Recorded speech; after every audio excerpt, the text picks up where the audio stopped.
BFM Business, l'heure H, la question du jour.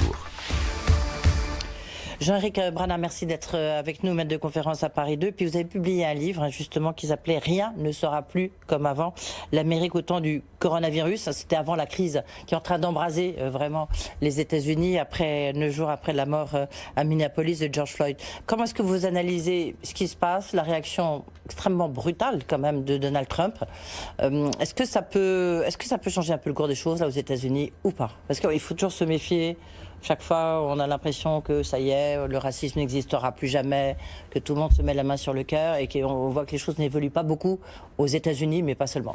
Mais vous avez bien raison de dire qu'il faut se méfier, puisque souvenons-nous, dans les années 60, c'était déjà la grande lutte, la lutte pour les droits civiques et puis pour l'égalité, la lutte contre la pauvreté, la lutte pour le logement. Et effectivement, si en 64, la loi sur l'égalité civique a été votée, le Voting Rights Act, le reste n'a pas bougé.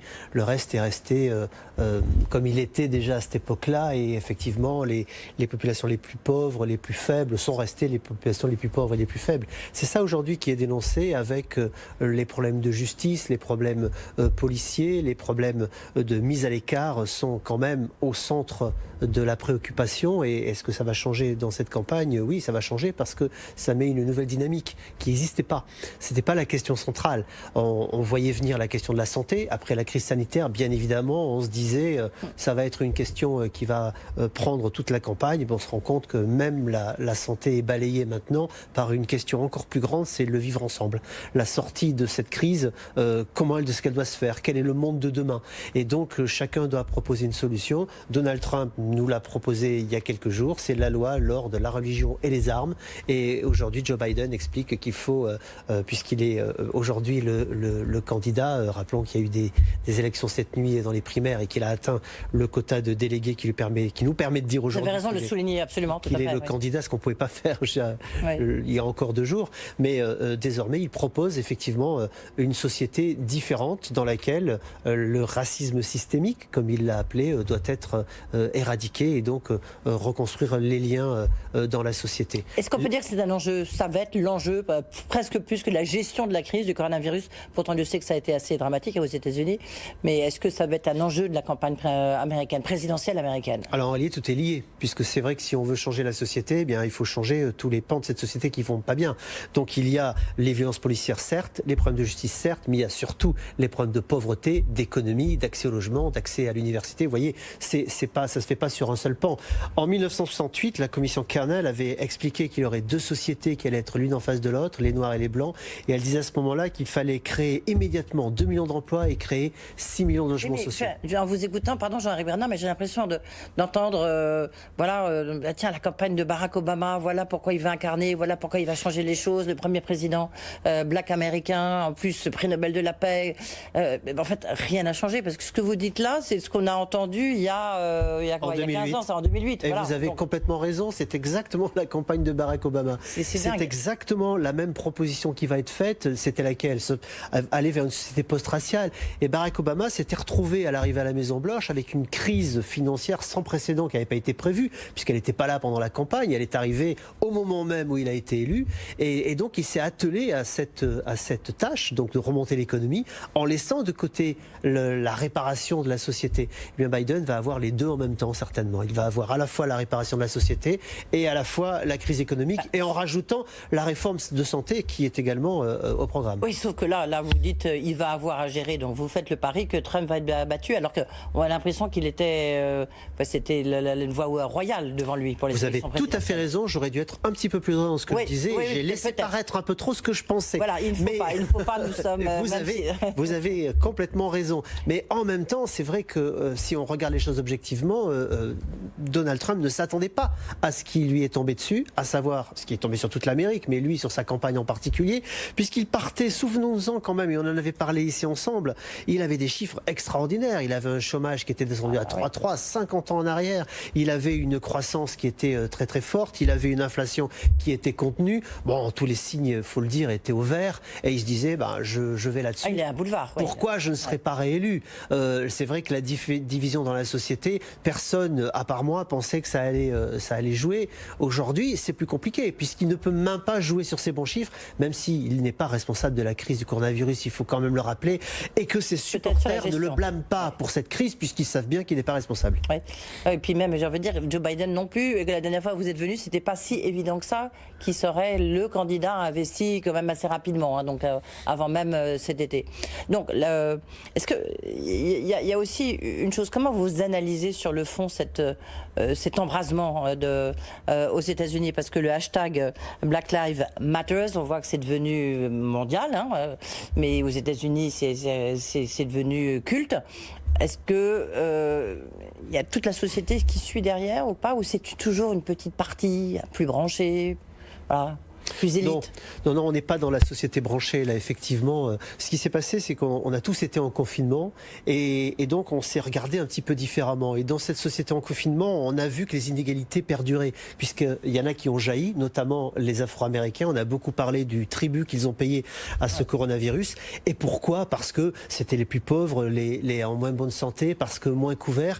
Et évidemment, tout cela est sorti très très fortement. Et c'est vrai que juste derrière, juste au moment où on va sortir cette affaire de violence policière, a été la goutte d'eau qui a fait tout déborder, où on s'est dit mais enfin c'est quand même injuste que ça tombe toujours sur la même société. C'est pour ça que les gens sont dans la rue. Mais tout le monde est dans la rue. Regardez les images, ce sont des Noirs, ce sont des Blancs, ce sont des Asiatiques. En réalité, c'est tous ceux qui ont envie de changer la société. C'est même les plus jeunes.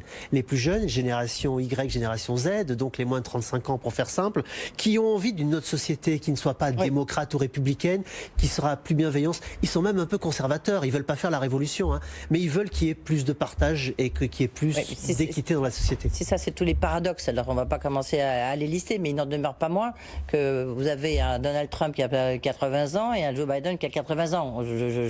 J'arrondis. 74 et 78. Non mais voilà, j'arrondis un peu exprès, je fais un peu de provoque.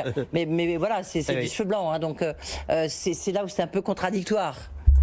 C'est totalement contradictoire. Et c'est pour ça que Joe Biden, puisque on parlait de lui tout à l'heure, a tellement de mal à arriver à engranger tout l'électorat qu'il devrait avoir derrière lui, en particulier les plus jeunes, qui vont entrer dans des pieds, il faut quand même le dire. Et qu'est-ce qu'ils attendent? Ils attendent qu'il y ait un vrai projet. Vous disiez tout à l'heure que j'étais en train de décrire le projet de Barack Obama. Mais en réalité, quand il a fait sa première déclaration, il y a un racisme systémique aux États-Unis, eh bien il s'est condamné à proposer un plan à la société. Parce que s'il ne le fait pas, ces jeunes vont rester chez eux au moment du vote. Et ils vont avoir besoin d'une bonne raison pour sortir. La raison ne sera pas non plus si bonne que ça en réalité. Elle n'a pas besoin d'être très grande, mais ils ont besoin d'en avoir une. Et donc Joe Biden doit leur proposer un plan aujourd'hui. S'il le fait, ils vont tous aller voter pour lui. Surtout, c'est les Noirs qui ont soutenu Joe Biden. Oui, bien sûr. Voilà, c'est vraiment eux qui ont fait pencher le vote de son côté. Hein. Bien sûr, mais c'est déjà eux qui n'avaient pas voté pour Donald Trump. Il n'a eu que 8% du vote afro-américain en 2016, à un moment où Hillary Clinton n'était pas très aimée dans la société.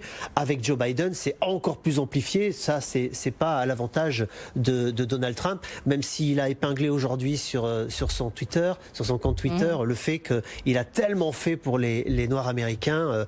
Sous-entendu, le mot n'est pas marqué, mais aimez-moi puisque c'est moi qui ai fait le plus pour vous.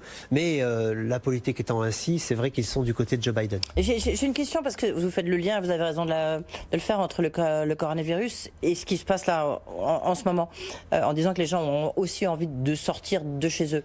Est-ce que le fait qu'il n'y ait pas de plan, parce que même la réforme de santé de Barack Obama, il en reste, c'est déjà mieux, mais il n'en reste plus grand-chose.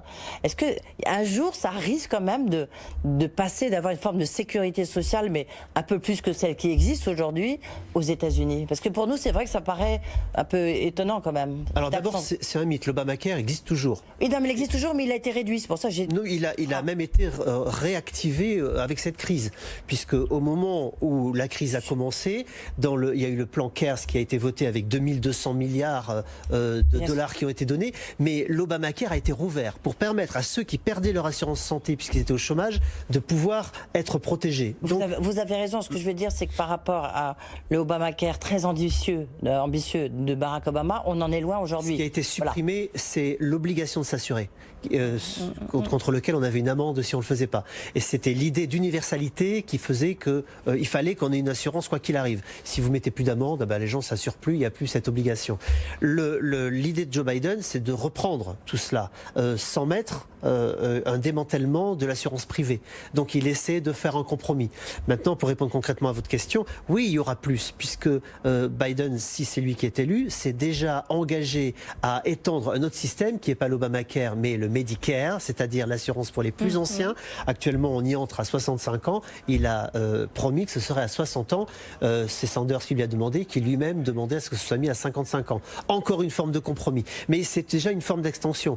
Avec le projet qui va être obligé de proposer maintenant, peut-être qu'on ira un petit peu plus loin et que d'autres populations vont être protégées, par exemple les étudiants qui ont besoin également d'une protection spécifique. Dernière question, Jean-Éric Bernard, mais à mon avis, vous allez me dire, je ne suis pas Madame Soleil, mais c'est un mouvement qui va durer ou c'était la sortie du déconfinement? Alors, je ne suis pas la même Soleil, mais en réalité, tous les ingrédients sont là pour que ça dure. En particulier parce qu'on va sur des élections et que cette population aujourd'hui a envie de pousser pour qu'il se passe quelque chose. Tant que les deux candidats ne seront pas engagés sur un plan, on risque d'avoir des manifestations sous cette forme ou sous d'autres qui vont se poursuivre. Et surtout, rappelons-nous en 68, puisqu'on avait déjà un système insurrectionnel, puis d'émeutes, et qu'on avait une campagne électorale, eh bien, les manifestants avaient fait le siège des conventions pour essayer de pousser, en particulier sur la convention démocrate, puisque la convention républicaine en Floride, il ne se passait absolument rien. Mais c'est ce qui risque d'arriver aujourd'hui et Donald Trump doit s'attendre à avoir, je pense, des émeutiers à sa porte au moment de sa convention. Oui, donc là, on va voir quand même que ça a un impact très fort sur la campagne présidentielle américaine. Merci beaucoup à Jean-Éric Dupeux et je rappelle que vous publiez Rien ne sera plus comme avant, l'Amérique au temps du coronavirus et c'est aux éditions... VA, voilà, absolument, je suis juste sûr de la prononciation. Merci beaucoup. Dans un instant, on change complètement de registre. C'est aussi très impacté par la crise de coronavirus. C'est le patron de l'accord Arena, Nicolas Dupeux, qui est avec nous. Il a dû fermer l'ancien palais omnisports de Bercy. Quand est-ce que ça va réouvrir? Il vient nous raconter tout ça dans un instant. Merci Jean-Éric Bernard.